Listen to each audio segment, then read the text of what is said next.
Hey everybody, today we are working on constructions, and the constructions we have today are from section 12.1 of our textbook, and I'm going to show you how to do each thing that's required in the assignment.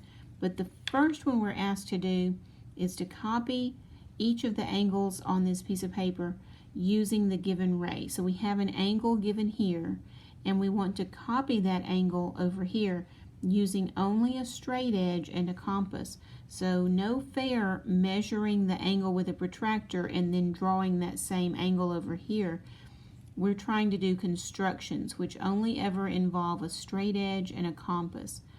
So remember that when you do this, you need to leave the construction marks where they're visible for your instructor so that they can see that you did the construction correctly.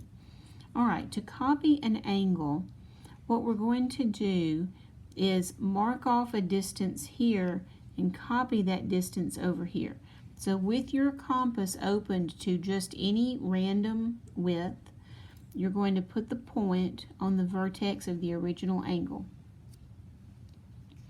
And then you're going to draw an arc that cuts across both the base and the top ray of the angle.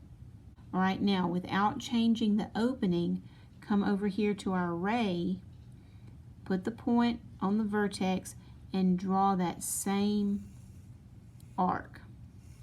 Now what's important here is that this width is the same as this width. All right, now we're going to adjust the opening of the compass. So we're going to put the point of the compass right here where our arc crosses the base of the angle. And then we're going to adjust the opening so that it's just as wide as the angle is at that point.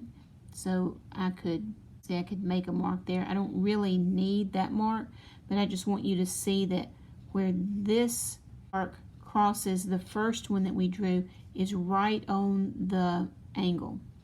Okay, now come over here and put the point where our original arc crosses the base, and we'll make that arc there. And now you can take your straight edge and line it up and just draw that ray. And you can see that those two angles are the same size, but if you wanted to check it with your protractor, you could do that. This angle looks to be a little more than 50 degrees, and so does this one. You'll repeat this procedure for every angle on the handout, and there are 3 of them. Okay, our second construction says use only a straight edge and a compass to construct a triangle from the 3 sides given below. And it says construction marks must be visible, and again that just means that when you're using the compass you leave the marks that the construction requires so your instructor can see that you did it correctly. Okay, you need to draw yourself a line segment, and that will be the bottom side of our triangle. And then you're going to take your compass and open it to the width of one of the line segments, and I already have opened mine to the width of this longest line segment. Now go down to the segment that you've already drawn, put your point on the end of that one, and just draw that arc there. And so now we know that the bottom side of our triangle needs to be this long. So this will be the second vertex of our triangle. Now you can go to either one of the sides next, and what I'm going to do is just change my compass to the width of this middle line segment. And now you can see that my compass is the right width. So I will put the point of my compass at the second vertex for my triangle, and now you see every point on this arc is the right distance from this vertex, but I don't know where the next vertex will be. So that's why we just use the compass to draw a nice arc there. And I really could come on around this way too, because we really have no idea where that third side will be. Now, the third vertex is going to be somewhere on this arc, but this line segment will be adjoined to the bottom side from this end. So now I'm going to take my compass and set it to the width of the third line segment, put my point on that endpoint again, and now you can see that where this arc crosses the first arc we made, that's going to be the third vertex, because all of these points on this arc are the length of this short side away from the vertex here, and all of the points on this arc are the length of this middle side away from this vertex.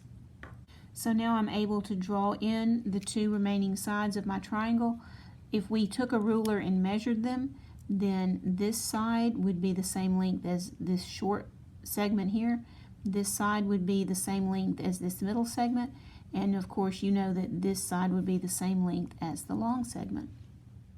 Okay, in exercise 3, you're asked to take a straight edge and a compass and construct a triangle where two sides are congruent to these two segments and the angle between them is congruent to this angle. So what I've done here is I've started with a line segment, and notice that I put the edge of the line segment a little bit toward the center of the page because this angle is obtuse and it's going to go off this way. I'm going to put my two given sides here and here, and this angle that goes between them being obtuse, I don't know how far it's going to need to go. So I didn't want to have my segment starting over here and needing to go off this way and maybe running out of room. So I have that segment here, and just like we did on the second exercise, I'm going to use my compass to copy this length down here.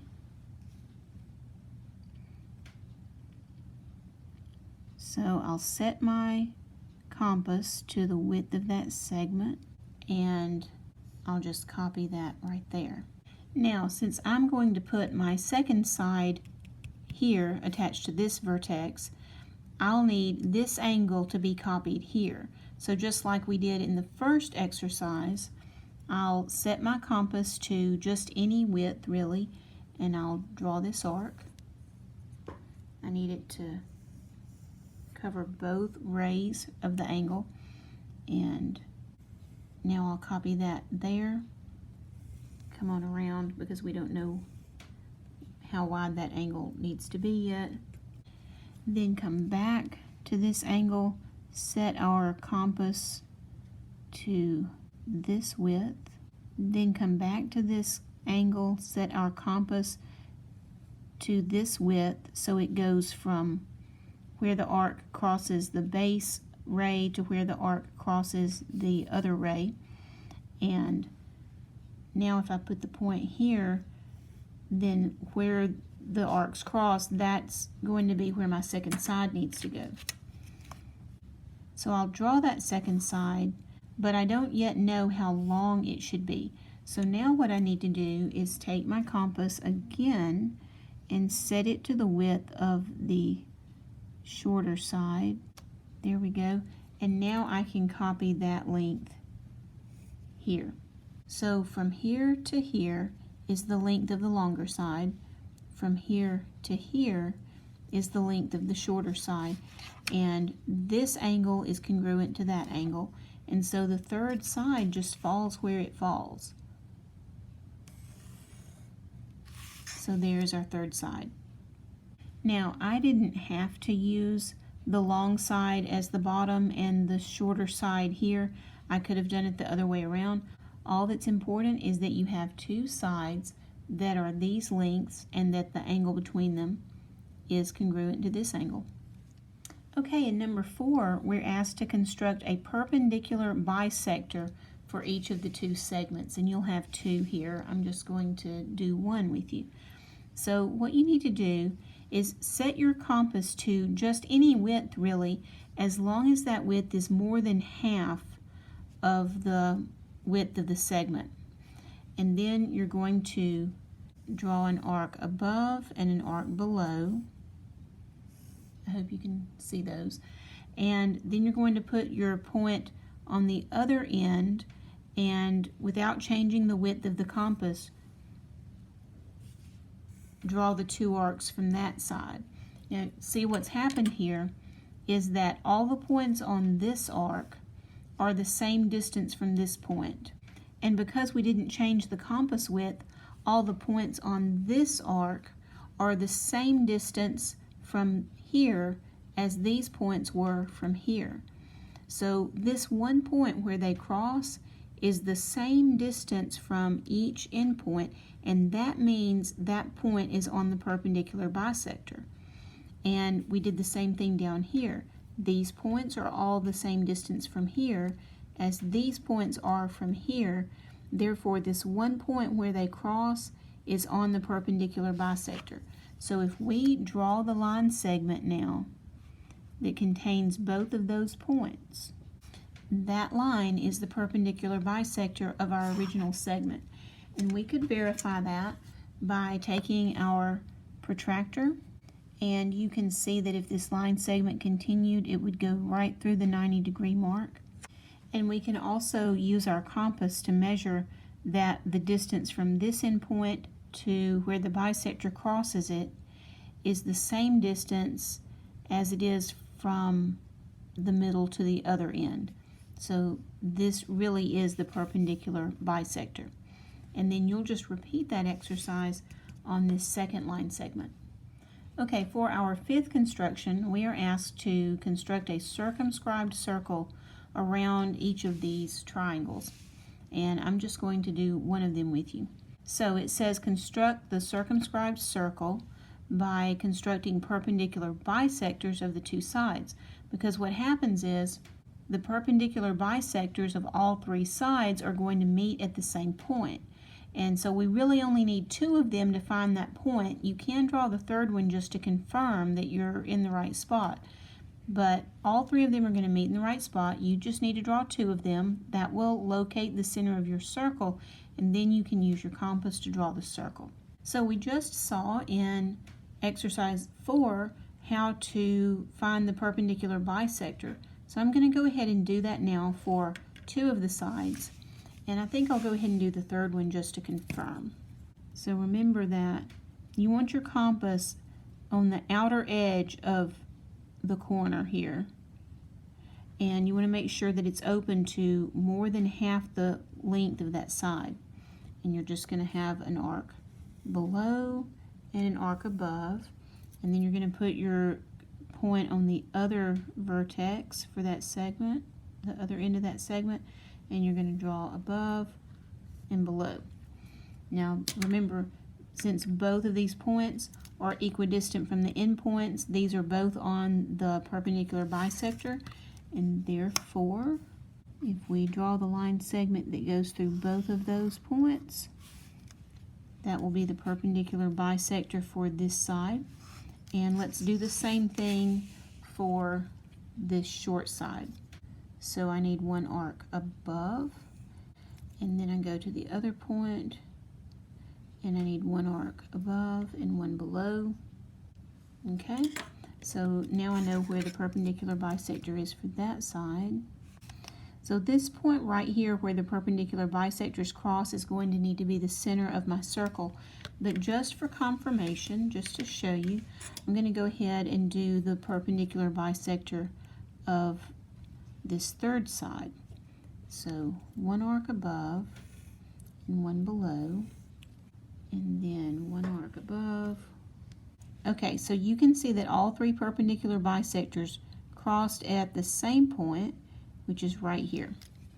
And now what I'm going to do is use my compass to draw that circle. So this point where the 3 bisectors crossed is the center of my circle, and each vertex of the triangle should be on the edge of the circle.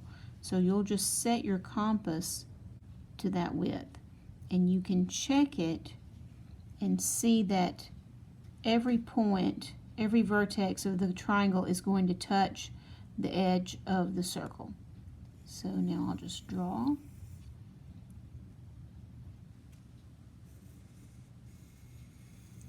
And you have to be a little careful, because if your point slips, it'll just mess up everything. But there we go. And so you see that we have a circle circumscribed around our triangle. Or you could say the triangle is inscribed in the circle because all the vertices of the triangle are touching the circle. And that's it. Good luck with your constructions.